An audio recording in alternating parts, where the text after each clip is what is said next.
Di sini notice ada bayangan hitam. Tepat di atas dahan pohon itu ada bayangan hitam. Sekilas bayangan tuh macam ya udah bayangan kayak gitu aja ya kan. Tapi waktu diperhatikan lagi, Wak, bentuknya udah berubah.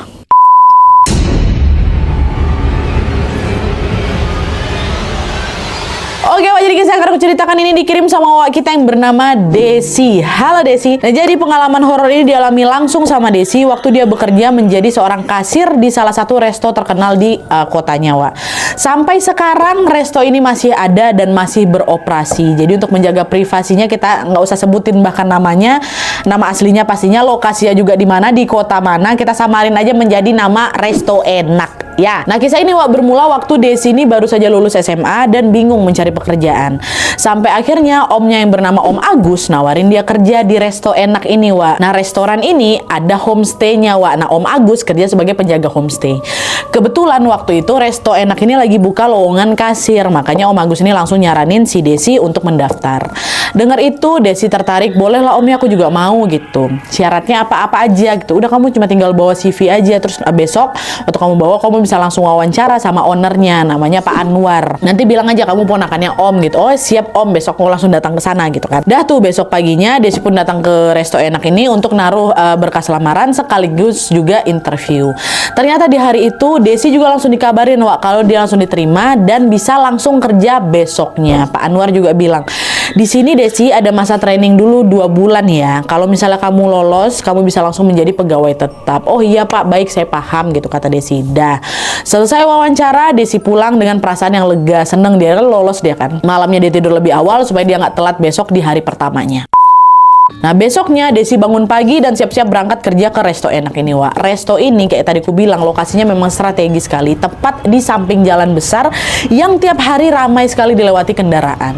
Dari pinggir jalan, Wak, resto ini tuh langsung bisa menarik perhatian orang-orang yang lewat. Resto itu tuh berbentuk macam bangunan khas suatu daerah lah gitu, Wak. Atapnya menjulang tinggi dan yang bikin resto ini unik, semua menunya itu disajikan prasmanan gitu, Wak. Jadi pengunjung bisa langsung ngambil makanan sesuka hati, habis itu langsung tinggal bayar. Dan selain itu, resto ini juga menyediakan homestay untuk tamu yang mau menginap. Nah, menariknya lokasi homestay ini juga adanya di atas bukit, Wak, dekat si resto ini. Jadi kalau misalnya mau ke sana, pengunjung tuh harus kayak mendaki kecil gitulah, beberapa anak tangga dulu supaya bisa langsung nyampe ke lokasinya, ke homestaynya. Jadi restonya itu ada di pinggir jalan besar, sedangkan homestaynya naik sedikit lebih tinggi di atas restonya. Kebayang ya? Nah, karena homestaynya ini terbilang nyaman dan juga makanan restonya enak-enak, Wak, tempat itu pun nggak pernah sepi Kata Desi, setiap weekend tamu dari luar kota itu sampai ngantri loh, cuma untuk makan atau nginep di Resto Enak ini aja. Makanya Desi pun betul-betul semangat kali ini untuk mulai kerja di situ. Hari pertama Desi kerja bertepatan dengan hari Minggu, hari Minggu weekend. Jadi sejak awal dia udah disambut riuhnya resto yang penuh. Cuman untungnya sebagai seorang kasir, Desi bisa cepat nangkap lah gitu alur kerja dari arahan teman-teman lamanya. Mulai dari urutan input pesanan, nyocokin nota dengan meja, sampai koordinasi sama dapur, Desi udah lumayan paham. Dan dia juga cepat akrab tuh sama tim-tim lain. Ada yang tugas masak, ada penyaji minuman, dan juga yang bersih-bersih homestay, dan ada juga yang jaga malam macam tadi itulah omnya Om Agus ya kan. Tapi di hari pertama itu pula, Nadia, aku udah ngerasa ada yang ganjil di sana. Dimana aku tuh ngerasa kalau hawa di dalam resto tuh kok macam berat kali, khususnya di area dapur sama tangga menuju homestay.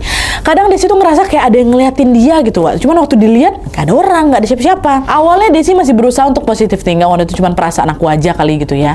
Sayangnya semua itu bukan cuma sekedar firasat, Wak, tapi itu adalah pertanda bahwa ada yang gak beres di tempat itu. Dah, di malam harinya nih, masih di hari pertama kerja nih, Wak ya, Desi tuh langsung disambut sama kejadian mistis yang bikin dia kebayang-bayang sampai sekarang. Jadi di hari itu, karena hari Minggu, dari pagi sampai sore pengunjung yang datang ke sana kan nggak habis-habis tuh, Wak. Sampai akhirnya Pak Anwar ngumumin sesuatu. Hari ini kalian semua lembur ya, termasuk kamu anak baru, Desi, kamu bantu-bantu di sini. Soalnya nanti jam 8 malam ada 3 rombongan bus yang mau mampir. Kalian standby di posisi masing-masing ya, gitu kata Pak Anwar. Oh siap Pak, kata mereka. Dari itu mereka lembur lah ini sama-sama kan. Semua koki langsung gerak cepat lah itu nyiapin masakan biar pas rombongan itu datang semua udah siap nih. Dan tepat jam jam 8 malam, satu persatu suara bus pun mulai masuk lah di halaman resto. Terus nggak lama rombongan langsung turun dan langsung duduk di meja yang sudah mereka pesan. Nah, menjelang malam, suasana udah mulai agak lengang tuh di kasir. Nah, karena belum ada yang mau bayar, Desi inisiatif jalan ke parkiran untuk nawarin rokok ke supir. Dan ini memang servis dari si resto enak ini, Wak. Jadi kalau misalnya ada supir-supir yang bawain rombongan banyak, kasih dia rokok, kasih dia kopi, kayak gitulah. Dan pergilah dia nih ninggalin meja kasir, mau menuju ke sana. Tapi tinggal beberapa langkah aja nyampe ke parkiran, Wak. Desi ngelihat ada perempuan pakai baju putih lagi jongkok dekat tanaman-tanaman resto enak tuh lah, lagi jongkok terus kepalanya nunduk gitu. Desi pikir itu salah satu rombongan yang lagi sakit ya kan, karena kasihan Desi mau ngedeketin si perempuan itu, mau ngecek kenapa nih, jangan sakit. Tapi pas baru aja mau jalan ke sana, Wak, temen Desi yang namanya Bu mau nanya, Mbak Desi mau kemana gitu kan. Oh itu Bu, ada perempuan jongkok di situ, aku takut dia sakit katanya. Bu Mun nengoklah ke arah yang ditunjuk si Desi. Nah waktu dia tengok, ekspresinya si Bu Mun ini mendadak tegang. Udah Mbak Desi, Mbak balik aja ke kasir, biar aku aja yang lihat, kata Bu Mun. Nah di situ Desi sempat bingung, soalnya nadanya Bu Mun tuh tiba-tiba macam serius gitu loh, Nat. Tapi kan anak baru ya kan, nah Desi nurut aja, dia balik lagi lah ke meja kasir. Meja kasirnya juga ada kawan lamanya kan. Nah cuman nggak tahu kenapa si sosok perempuan tadi itu masih terus kebayang Nat sama aku. Nggak tahu, aku langsung kepikiran sama dia aja.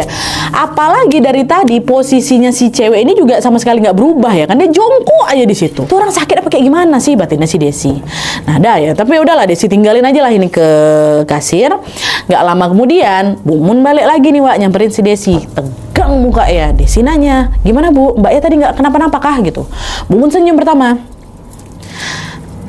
Udah Mbak, jangan dipikirin ya, kata dia kayak gitu. Nah waktu Bu Mun kayak gitu langsung ngaku, ini ada yang disembunyiin nih sama Bu Mun, pasti dia nggak beres nih gitu kan. Tapi karena sungkan mau nanya, Desi cuma ngangguk-ngangguk aja, Wak. Udah terus balik lagi nih fokus kerjain urusannya. Untungnya sisa malam itu berlalu dengan baik-baik aja, Wak. Tapi meskipun begitu, perempuan jongkok tadi itu masih keingat terus sama aku, Nadia, masih keingat. Dan entah kenapa aku selalu keinget dia aja. Tapi udah di hari itu aja, Wak. Hari-hari berikutnya untung nggak ada lagi. Nah di hari-hari berikutnya hidupnya si Desi ini berjalan normal. Dia tetap kerja di resto enak tanpa ada kendala yang berarti, Wak. Setelah 2 bulan berlalu, Desi alhamdulillahnya lulus dari masa percobaan dan resmi langsung jadi karyawan tetap dia.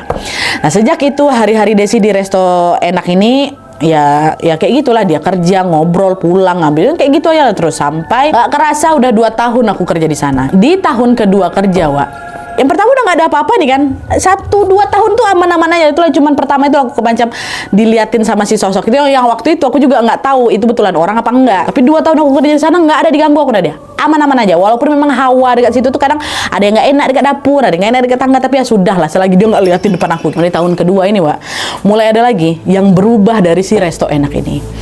Waktu itu omnya si Desi, Om Agus itu tiba-tiba ngajuin resign, Wak. Katanya ada urusan keluarga. Tapi dari cara bicaranya aku udah ngerasa kayaknya ada yang disembunyiin lah sama Om Agus soal si resto itu. Tapi karena juga sungkan, Desi nggak pernah nanya apapun lagi sama Om Agus. Kalau Om Agus bilang memang karena urusan keluarga, ya udah gitu kan. Terus beberapa minggu kemudian posisi Om Agus ini digantikan sama orang baru, Wak, namanya Pak Anto. Oke. Pak Anto ini baik, nah dia baik kali orangnya. Tugasnya ya sama, ngejagain homestay tapi khusus malam hari, persis kayak tugasnya Om Agus. Dan karena Pak Anto ini kerjanya selalu malam, Desi juga sedikit ngerasa terbantu tiap kali dia ini harus lembur, karena kan pasti ada yang ditemani, pasti ada yang nemenin, ada Pak Anto gitu kan. Awalnya Desi ngerasa senang-senang aja, Wak, kerja sama si Pak Anto ini. Tapi belakangan ada hal-hal kecil yang mulai bikin Desi ini rada nggak tenang. Entah kenapa, Nat, tiap kali aku lembur malam nih ya, aku tuh sering kali nyium wangi melati. Wanginya nyengat kali, nyengat. 2 tahun aku di sana nggak pernah malam-malam aku cium bau melati. 2 tahun aku kenal orang-orang ini nggak ada yang pernah pakai parfum melati juga. Nggak ada tanaman melati di situ. Cuman bau tuh nyengat kali. Awalnya aku pikir ya udah itu cuman kebetulan aja kan. Tapi kok baunya makin sering muncul. Nggak cuman itu aja, Wak. Belakangan di sini juga mulai dengar ada suara-suara aneh. Waktu dia lagi kerja malam, kadang ada aku dengar suara cewek nangis, Nat. Ada suara cewek ketawa pelan-pelan dari arah belakang dapur, bukan dari homestay. Kalau dari homestay mungkin ada tamu ketawa-ketawa, enggak. Dia lengang nih, yang ketawa-ketawa dari dapur. Ada tuh gangguan-gangguan kayak gitu. Sampailah di suatu malam diganggu langsung si Desi nih, Wak. Dan ceritanya di malam itu Desi lagi kerja kayak biasa ya kan. Terus malamnya waktu lagi jaga, Wak, ada 4 orang yang datang ke resto itu. Ada 2 cowok, ada 2 cewek. Macam mereka lagi double date mungkinan. Mereka masuklah ke resto, ngambil makanan, terus makan lah ini di meja mereka sambil sesekali ngobrol. Suasana waktu itu lumayan sepi, Wak. Pengunjungnya kebetulan cuma mereka berempat aja. Dan nggak pernah kayak gitu. Biasanya selalu rame kan, cuma waktu itu lagi sepi dan yang datang mereka berempat. Nah, di tengah ketenangan itu, tiba-tiba salah satu cowok yang ada di sana jalan nih ke arah Desi. Dia nanya, "Mbak, barusan ada tamu selain kami ya?" Kata kayak gitu. "Oh, enggak Pak. Dari tadi yang saya lihat cuman Bapak sama teman-temannya aja." "Oh, tapi tadi saya ngelihat ada cewek loh Mbak. Cewek jalan dari sini ke lorong homestay. Dia pakai baju putih. Tadi saya tanya ke teman-teman saya, tapi mereka bilang mereka nggak lihat. Cuma saya penasaran, makanya saya tanya sama Mbak, ada tamu lain kah selain kami yang makan di sini? Dia pakai baju putih, Mbak, cewek gitu kan." Sambil nunjuk itu ke lorong menuju ke tangga homestay itu, Pak. Nah, si Desi refleks nengok juga lah ke arah yang ditunjuk sama si bapak ini ya kan. Tapi waktu ditengok nggak ada, Pak. Lorongnya kosong. "Oh enggak Pak, nggak ada orang juga di sana. Dari tadi juga saya di sini nggak ada ngelihat tamu yang datang selain kalian berempat," gitu kata Desi. Nah, si laki-laki itu diam aja, tapi wajahnya mendadak macam takut gitu, Wak. Dia balik lagi ke meja tanpa banyak ngomong, dia langsung ngeluarin dompet. Dia bilang, "Saya mau bayar," kata gitu. Bayar makanan dia, Wak. Terus dia balik lagi ke meja. Gak lama bangkit semua nih bertiga kawan-kawannya itu. Pulang. Padahal itu kopi, cemilan-cemilan mereka, makanan mereka tuh belum habis lagi, Wak. Udah buru-buru pulang aja. Dan empat-empat itu macam panik gitu loh keluar gitu kan. Aduh, kok aku tiba-tiba merinding ya. Nah, setelah keempat pengunjung itu pergi, resto itu pun hening lagi. Nah, dan itu sepi. 2 tahun aku di sana, baru itu nggak ada pengunjung satupun yang datang. Kenapa ya? Kok tumben sepi gitu. Cuma yang namanya usaha kan kadang juga rame, kadang juga sepi kan, Wak. Dah. Desi cuma bisa ngelah nafas panjang aja di situ sambil berharap jam kerja aku segera berakhir. Udah nggak enak tuh suasana, aku sendiri juga di situ kan. Untungnya sampai jam kerja selesai, Desi nggak ngalamin kejadian aneh, Wak, dan dia bisa balik ke rumah dengan tenang. Nah, setelah kejadian malam itu, Wak, Desi pikir semua bakal balik normal lagi ya kan. Nggak ada gangguan, nggak ada kejadian aneh. Tapi ternyata gangguan di sana malah makin jelas lagi. Dan kali ini bukan pengunjung lagi yang kena, Wak, melainkan teman kerjanya si Desi yang namanya Adi. Ya, ini kisahnya si Adi nih. Jadi malam itu, Adi ini lagi beres-beres meja prasmanan, Wak, di area depan. Ya, tamu cuma ada lah tinggal beberapa orang ya, kan tinggal sedikit, Wak. Nah, waktu lagi ngelap meja ini, matanya Adi sempat ngarah ke kasir. Di kasir itu lagi bukan aku yang jaga Nadia, ada namanya Mbak Riri. Mbak Riri lagi duduk di sana sambil nulis catatan. Nah, selesai beresin meja, si Adi ini jalanlah ke dapur, tapi harus memang lewat meja kasir itu. Disapa lah sama si Adi, "Mbak Riri masih kerja ya?" gitu. "Aku mau beresin sisa piring ya Mbak ya, nanti kalau misalnya nyari aku di dapur," kata si Adi. Tapi Mbak Riri diam aja, Wak. Dia nggak nyaut, dia nggak nengok muka ya si Adi, dia tetap tuh nunduk nyatat gitu kan. Meskipun nggak direspon, Adi juga nggak baper, dia nggak marah juga, dia mikir, oh mungkin memang lagi fokus ini Mbak Riri ngitung apa gitu kan sama urusannya. Adi lanjut lagi jalan ke dapur. Pas baru aja nyampe dapur, dia nengok Mbak Riri lagi nyuci piring, Wak. "Mbak, kamu bukannya tadi lagi nyatat di kasir ya?" "Hah? Dari tadi loh aku di sini, aku tengok tuh cucian aku lagi banyak," kata Riri kayak gitu. "Lah, kalau Mbak Riri di sini, terus tadi aku tengok siapa?" Langsung putar badan ini, Wak, si Adi, Wak, ke arah si kasir itu. Waktu nyampe di sana, Mbak Riri nanti kok udah nggak ada, kosong lah itu si meja kasir. Kok cepat kali hilang ya? Pasti bukan Mbak Riri nih. Merinding lah si Adi, dia balik lagi ke dapur nemuin Mbak Riri yang asli nih, Wak. Dia ceritain lah soal tadi tuh, tadi aku lihat gini. Nah, dengar cerita itu, Mbak Riri juga ketakutan. Mbak Riri sama Adi berusaha nenangin diri, Wak, meskipun jantung mereka juga deg-degan kali waktu itu kan. Udah kamu diam aja, jangan kasih tahu yang lain-lain tuh, nanti pada panik, pada nggak fokus. Udah diem. Beberapa jam berusaha tenang, jam kerja mereka untuknya selesai. Tanpa banyak bicara, mereka langsung beres-beres, matiin lampu apa segala macam, buru-buru pulang tuh mereka berdua nih, Mbak Riri sama si Adi. Takut ada nengok sosok Mbak Riri di meja kasir. Nah, setelah kejadian dialami sama Adi, Wak, suasana di resto enak ini sempat kembali tenang tuh. Udah nggak ada lagi laporan-laporan dari karyawan-karyawan soal pengunjung ataupun karyawan yang ngelihat penampakan atau diganggu gitu kan. Tapi di hari berikutnya, Desi yang diganggu lagi, Wak. Jadi waktu itu si Desi ini masih kerja sampai malam ya kan, dia lagi lembur atau mungkin lagi shift malam lah, pokoknya kerja malam. Sekitar jam 8 malam, Pak Anto, si penjaga homestay yang baru ini datang ke kasir sambil bawa seorang ibu sama anak laki-lakinya. Si ibu ini mau check-in ke homestay, Wak, tapi entah karena jaringan atau kayak gimana datanya belum masuk. Nah, Pak Anto minta tolong si Desi ini untuk ngecek datanya lagi gitu kan. Dicek, oh ternyata udah masuk Pak, apa segala macam. Udah masuk datanya kan, barulah dibolehin check-in. Masuklah ibu ini sama anaknya nih berdua. Desi lanjut kerja lagi. Belum lama Desi lanjutin kerjanya, Wak, si ibu-ibu tadi tiba-tiba turun. Cuman dia langsung ke kasir, mukanya kesal. Mbak, kok lampu kamar tidur saya mati sih? Terus juga air showernya nggak nyala. Oh Bu, mohon maaf atas ketidaknyamanannya.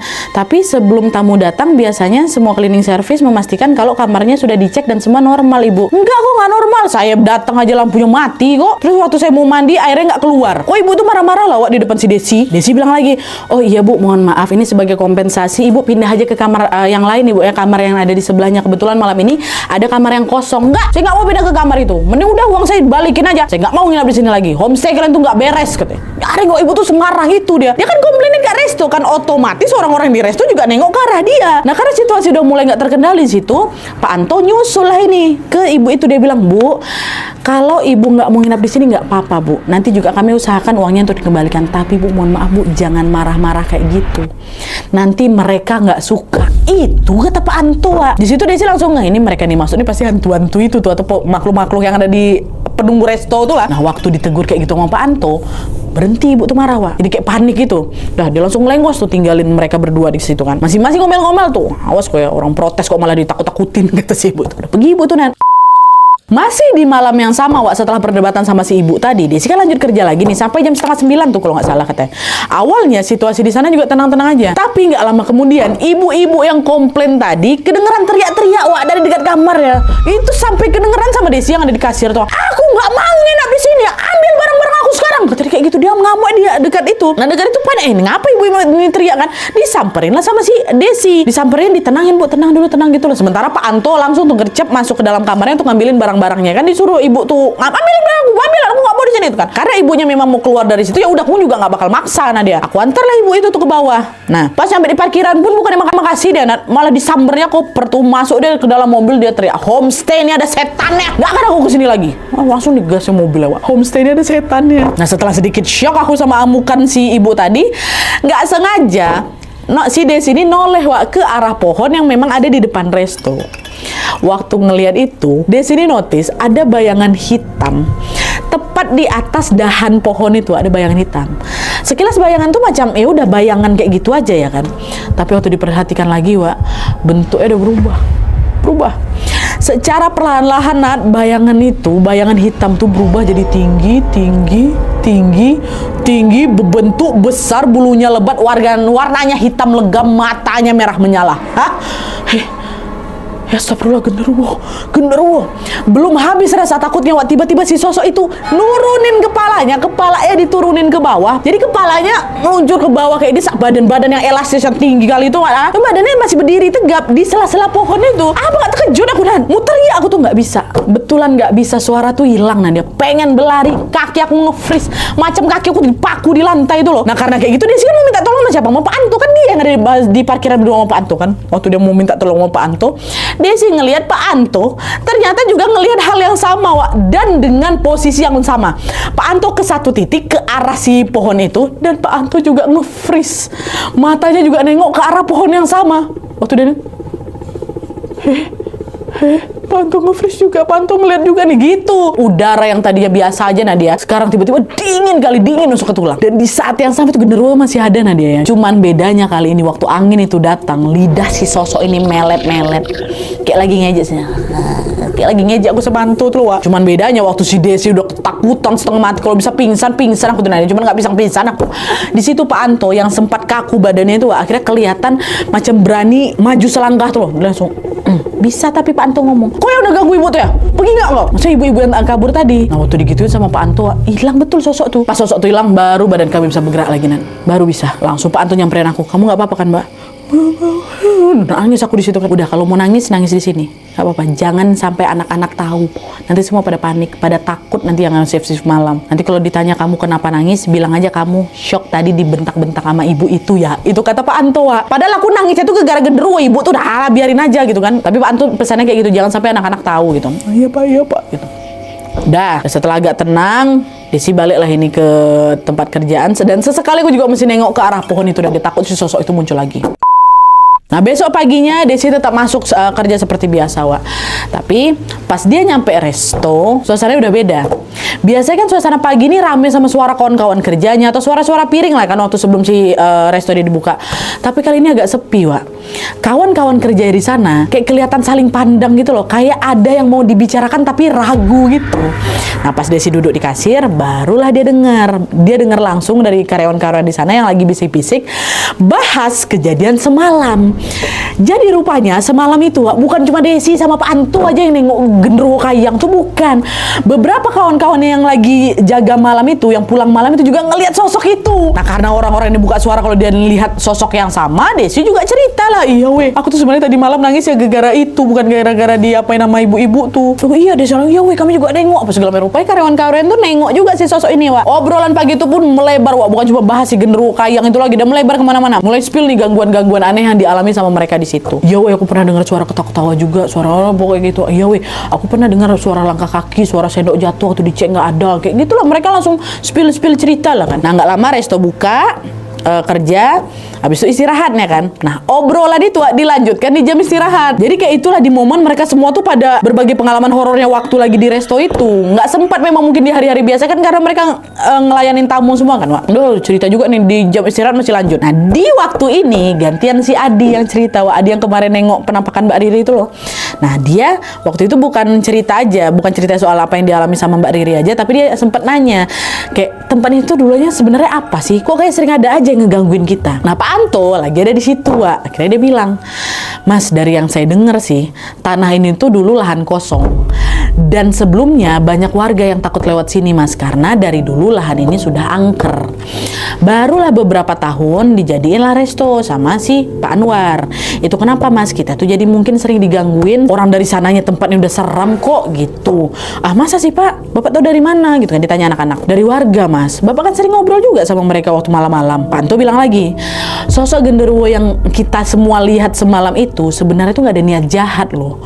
Dia tuh cuma mau nunjukin diri gara-gara dia kesal sama ibu-ibu tamu kemarin. Ibu-ibu tuh kan ngomong bentak-bentak bikin kerusuhan di sini ya kan. Pak Anto kan sering jaga malam di homestay itu kan. Wah, dia pastilah udah beberapa kali ngalamin kejadian aneh di sana. Nah, terus di situ Pak Anto juga nambahin, katanya di depan resto enak itu, Wak, seringkali terjadi kecelakaan lalu lintas. Dan mirisnya, entah kebetulan apa kayak gimana ya, Wak ya, hampir semua korban kecelakaan di depan itu pasti meninggal di TKP, meninggal di tempat. Nah, warga-warga di sana percaya kalau kecelakaan-kecelakaan di depan resto itu bukan cuma karena jalanan tuh gelap atau licin aja, tapi karena ada yang ganggu. Siapa yang ganggu? Itulah mereka-mereka yang katanya nggak suka tanah hidup aja dibangun resto tuh. Si owner resto nih, Pak Anwar juga pernah kok berkali-kali manggil orang pintar untuk mengusir si makhluk-makhluk yang ada di situ. Tapi hampir semua orang pintar yang dipanggil tuh udah nyerah, nggak sanggup mereka mengusir hantu-hantu di sana. Karena itu tadi mereka udah dianggap tinggal duluan di sana gitu. Ya kalian lah pergi, orang dari dulu kami di sini kok rumahnya gitu. Mungkin kayak gitulah pikiran si hantu-hantu nih kan. Nah setelah mendengar semuanya,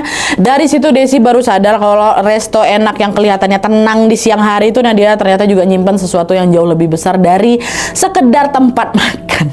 Tempat itu kayak punya dunia lain yang dihuni sama makhluk halus yang nggak mau pergi dari sana tuh loh, Wak. Dan meskipun beberapa kali aku ngalamin kejadian mistis di sana, Desi tetap berangkat kerja dan tetap ngejalanin hari-hari kayak biasanya.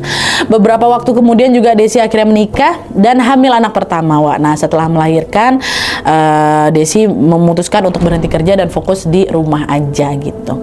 Tapi meskipun aku udah nggak kerja di sana, Nadia, kenangan tentang resto enak ini masih terus bisa aku ingat sampai saat ini. Jadi setiap kali juga aku lewat depan resto tuh masih sering merinding aku. Entah karena mungkin angin malam atau karena ada sosok-sosok yang masih ngeliatin aku diam-diam dari pohon di depan resto itu.